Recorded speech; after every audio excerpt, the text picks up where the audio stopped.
ایک سوال ہے، ایک آدمی بینک میں پیسہ رکھتا ہے جی، اور جو اس میں جو منتھلی جو انٹرسٹ آتا ہے تو کسی غریب کو دے سکتا ہے کیا؟ یعنی بینک میں جو پیسہ رکھتا ہے سودی بینک میں، ہاں معلوم ہے انڈیا سب میں تو صحیح ہے. تو ویسے تو اگر ضرورت نہیں ہے تو اکاؤنٹ نہیں کھلانا چاہیے، کیونکہ اکاؤنٹ کھلانے کا مطلب ہے آپ تعاون کر رہے ہیں سودی بینک. لیکن آج ضرورت ایسی آ گئی ہے کہ ہر کسی کو اکاؤنٹ کی ضرورت ہے، تو مجبوری میں کوئی مسئلہ نہیں ہے، مجبوری کی گنجائش ہے.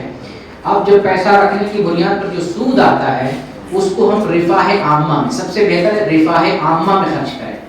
سماجی کام کا مطلب وہ کام جو نجی نہ، اپنے اوپر تو خرچ کرنا ہی نہیں، جو معاشرے کے سارے لوگوں کی بھلائی کے لیے ایسا کام کریں. جیسے روڈ بن رہا ہے اس میں دے دیں، نالا بن رہا ہے اس میں لگا دیں، کنواں کھد رہا ہے، تالاب کھد رہا ہے لوگوں کی بھلائی کے لیے، مسافر خانہ ہے، یتیم خانہ ہے، ضرورت مند لوگوں کے لیے اس میں دے دیں. مدرسہ میں نہیں دیں گے، یہ کسی اچھی جگہ پر نہیں دیں گے. یہ جو ہے مشترکہ کام میں دے دیں.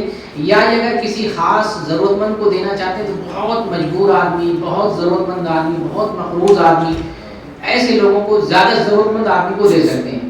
ایسے لوگوں کو آپ قیاس کریں، قرآن میں اللہ نے کیا کہا، جب ضرورت ہو جائے، جان بچانے کی نوبت آ جائے تو کیا کرنا چاہیے؟ کوئی بتائیں. جب جان بچانے کی نوبت آ جائے، کوئی چارہ نہ ہو، اس میں کیا بتایا ہے؟ جی،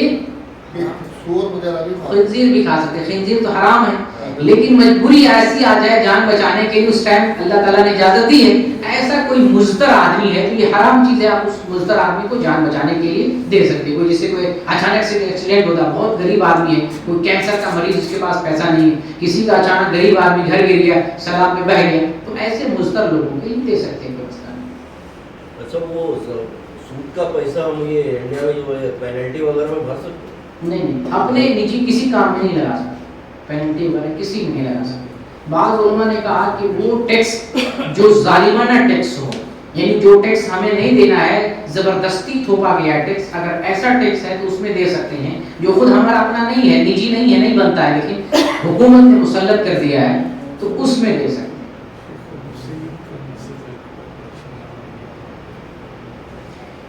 شیخ ابو سعید حفظ اللہ آپ لوگوں کی زندگی بھر کتنے سال تک خدمت کرتے رہے. وہ آج کل جو ہے بیمار ہیں، طبیعت ان کی ناساز ہے. دعا کریں اللہ رب العالمین کو شفایاب فرمائے اور اس تکلیف کو، گناہوں کا کفارہ بنا دے، گھر میں امن و امان نازل فرمائے. اور گزارش ہے اگر آپ سوال اپنے لکھ کر لائیں گے، اگلی بات سے اگر کسی کو ضروری سوال نہیں کر پاتے ہیں، لکھا ہوا ہوگا تو جواب دینے میں ہمیں کافی آسانی رہے گی. 2-4-5 پیج تو اس میں وقت کم لگے گا، بہت مختصر وقت میں ہم جواب دے سکیں گے. اور کوئی سوال ہے؟ اگر جمعے کے اندر خطبے کے دوران آدمی دعا مانگ سکتے ہیں؟ خطبے کے دوران خاموش رہنا، بالکل خاموش، بالکل خاموش. حتیٰ کہ حدیث میں آیا کہ کنکری بھی اگر چھوا نا تو وہ بھی آدمی غلط کام کیا. کنکری بھی چھونا، یعنی ادھر اتنی بھی توجہ نہیں کہیں دے سکتے، توجہ ہی ادھر ادھر نہیں دینا، پورے اطمینان و سکون سے خطبہ سننا. خطبہ تو خطبے کے درمیان بعض لوگ دعا کرتے ہیں تو اس میں کوئی مسئلہ نہیں، اس ٹائم خطبہ نہیں ہوتا رہتا. جب منبر پہ خطیب بیٹھتا ہے اس بیچ میں اگر کچھ دعا کر لیتے ہیں اس میں کوئی مسئلہ نہیں. خطبے کے دوران بعض لوگ کہتے ہیں کہ 11:30 بجے جو اذان ہوتی ہے، یہ زوال کا ٹائم تو نہیں ہوتا، کیوں اس میں فوراً نکل جانا، مسجد میں جانا، کہ اس طرح کا سوال. جمعہ کے دن تو جتنا جلدی جانا ہے، تو حدیث میں حکم ہے جمعہ کے دن سوے نہائے دھوئیں، جتنا سویرے اتنا سویرے جائیں. جمعہ کا مسئلہ ظہر کے معاملے میں ذرا مختلف ہے. جمعہ کے دن اگر آپ پڑھیں گے تو بعض خلیفہ زوال سے پہلے نماز پڑھ لیتے ہیں، بعض خلیفہ جو ہے زوال کے وقت جمعہ کی نماز پڑھتے ہیں، بعض خلیفہ زوال کے بعد نماز پڑھتے ہیں جمعہ کی. کوئی کسی پر اختلاف نہیں کرتے. تو جمعہ کا مسئلہ ذرا الگ ہے. جتنا جلدی جائیں اور پھر مسجد جانے کے بعد جو بھی وقت میسر ہو، جتنا نماز پڑھنا چاہیں پڑھ سکتے ہیں، کوئی زوال وال آپ کو نہیں دے گا. دوسری اذان پہلے 4 رکعت پڑھ لے سکتے ہیں. اذان تھوڑی دیر کے لیے سوچے، اذان ہوئی نہیں، جمعہ کا خطبے کی اذان، خطبے کے وقت اذان ہو رہی. آپ مسجد میں جتنا پہلے جانا چاہیں، فجر کے ہی وقت سے 10 بجے سے 11 بجے سے جتنا پہلے جائیں، جانے کے بعد جتنا ہو سکے نماز پڑھیں. 2 4 6 8 12 رکعت تک صحابہ سے پڑھنا مرغی ہے. جی تو اس میں کوئی مسئلہ نہیں، اذان کا یا وقت کا، زوال کا، جمعہ کے دن کوئی مسئلہ نہیں۔ جی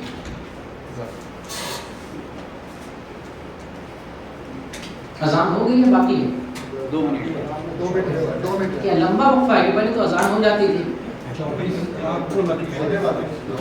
جلدی ہو رہی ہے اب تو جلدی ہو رہی ہے، اب تو جلدی ہو رہی ہے۔ 10 منٹ پہلے آدھا منٹ اچھا شیخ، اگر فجر کی نماز قضا ہو گئی جی جمعے کے دن، جی اگر مسجد میں داخل ہو تو پہلے تحیۃ المسجد پڑھیں گے یا قضا نماز؟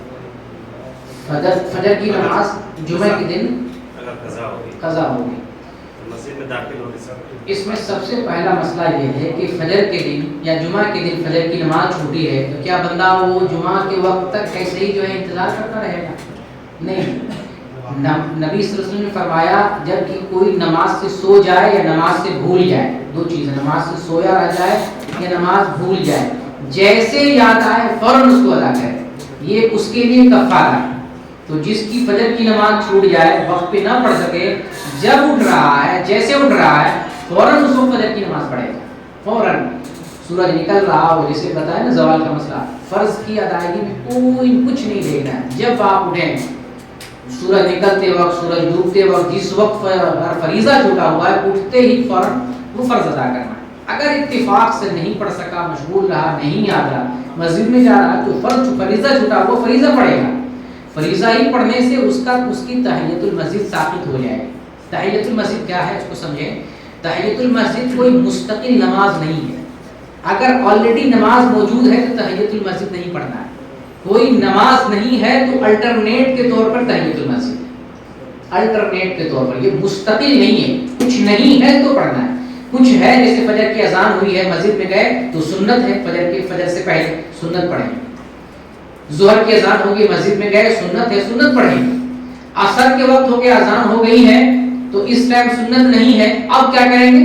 تحیۃ المسجد پڑھیں گے، تحیۃ المسجد، کیونکہ یہاں اصل ایک چیز نہیں ہے، اصل نہیں ہے تو الٹرنیٹ کے طور پہ اسے پڑھیں گے، کیونکہ حکم رسول ہے کہ 2 رکعت نماز پڑھے بغیر نہ بیٹھو، ٹھیک ہے، الٹرنیٹ کسی بھی ٹائم جائیں گے تو یہ اپلائی کریں گے، بغیر 2 رکعت پڑھے نہیں بیٹھیں گے، لیکن آلریڈی کسی نماز کے لیے جا رہے ہیں، وہ نماز کا وقت ہے تو وہ نماز پڑھیں گے، تو اس نماز کے پڑھنے کی وجہ سے تحیۃ المسجد کیا ہو جائے گی؟ ثابت ہو جائے گی۔ جی ایک سوال ہے کہ معاشرے کی تمام برائیوں کے ذمہ دار کیا صرف خواتین ہے؟ جو سخت جملے ہو گئے تو اس وجہ سے آیا ہوگا۔ جی جی ہاں، آخر میں تھوڑے سے جملے سخت ہو گئے تھے، لیکن معاشرے میں عورت ہی ذمہ دار نے ایک عنصر بتایا میں نے، معاشرے کے کئی عناصر میں نے بیان کیے ہیں، ان عناصر میں سے ایک عنصر ہے، اگر آپ عورتوں والا ایک مسئلہ لے لیں، عنصر لے لیں، اس کے علاوہ ہم نے 5-6 عناصر بیان کیے ہیں، تو 5-6 زیادہ ہے یا عورت کا مسئلہ زیادہ ہے؟ ظاہر سی بات 5-6 جو عناصر ہیں وہ زیادہ ہیں، اس معاملے میں عورت کی خامی کم ہے، اس معاملے میں بھی میں مجرم گھر کے ذمہ دار کو بنا رہا ہوں، کیونکہ جب تک ایک لڑکی غیر شادی شدہ ہوتی ہے اس کا ذمہ دار اس کا باپ ہوتا ہے، گھر سے نکل رہی ہے عورت ذمہ دار کم ہے، اس کا باپ ذمہ دار زیادہ ہے، شادی ہو جائے تو اب اس کا شوہر ذمہ دار ہے، اگر عورت بلا ضرورت یا بے پردہ نکل رہی ہے تو عورت ذمہ دار کم، اس کا شوہر ذمہ دار زیادہ ہے، اللہ تعالیٰ جی اس سے پوچھ گچھ کرے گا، لیکن عورت بھی ذمہ دار ہے، جیسے میں نے کہا نا، عورت جو سمجھدار ہیں، سمجھ بوجھ رکھنے والی ہیں، تعلیم یافتہ ہیں، انہوں بھی سمجھنا ہے کہ ہماری ذمہ داری کیا ہے، اس ذمہ داری کے مطابق ہمیں چلنا۔ تو کیا عورت وہ نہیں چاہتی ہے جو عمر بن عبدالعزیز کا معاملہ میں نے بتایا، کیا عورت نہیں چاہتی ہے کہ ہم اس لڑکی کی طرح بنیں جس نے اپنی ماں کو صحیح جواب دیا تھا؟ اس لڑکی کی طرح اگر بنائیں، اپنے آپ کو بنائیں گے تو سوال ہی پیدا نہیں ہوگا کہ عورت ذمہ دار ہے، تب تو وہ عورت پورے معاشرے کو کیا بنا دے گی؟ جنت بنا دے گی، اگر اس لڑکی کی طرح اپنے آپ کو بنائے، اور اگر کوئی لڑکی اس لڑکی کی طرح نہ بنائے تو وہ لڑکی بھی تو مجرم بن رہی ہے، وہ اپنے آپ کو ایسا نہیں بنایا، صالحہ نہیں بنایا۔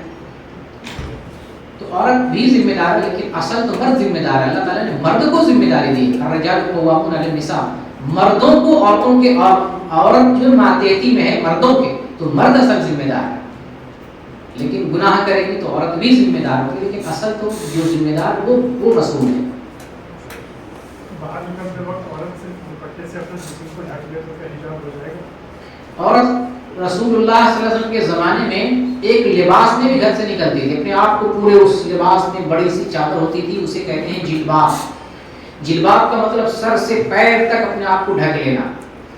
تو اس ایک لباس میں بھی اگر پورے جسم ڈھک جائے کوئی مسئلہ نہیں، کوئی خاص لباس اسلام نے وضع کرنے میں خاص نہیں کیا ہے کہ قمیص ہو، سلوار ہو اور جو ہے چادر، ایسا نہیں، ایک میں بھی ہو جائے تو ہو جائے، لیکن عام طور سے 3 لباس جو ہے استعمال کیے جاتے ہیں، ایک جو ہے شلوار ہے، قمیص ہے، اور ایک جو ہے دوپٹہ ہے۔ دوپٹہ سے پورے سر کو جو ہے ڈھانپنا ہے۔ قرآن میں آیا ہے کہ دوپٹہ ایسے رکھو تاکہ تمہارے سینے ڈھک جائیں، پورے کور ہو جائیں۔ جو نیچے والا قمیص ہو تو قمیص سے تو جو ہے وہ ڈھکے گا نہیں، لازم اوپر سے کچھ رکھنا پڑے گا۔ تو لباس کا مطلب ہے کہ ایسا لگائیں جس سے پورا بدن ڈھک جائے، جس کے اندر جاذبیت نہ ہو، جو بھڑکیلا نہ ہو، جو ٹائٹ نہ ہو، جو ہے کیا کہتے ہیں تنگ نہ ہو، یعنی چھوٹا لباس ہو۔ اسلامی لباس کے اوصاف ہیں، ان اوصاف کی بنیاد پر عورت کوئی بھی لباس لگا سکتی ہے، شرط ہے کہ اس کا اوپر سے لے کر نیچے تک ڈھکا ہونا چاہیے۔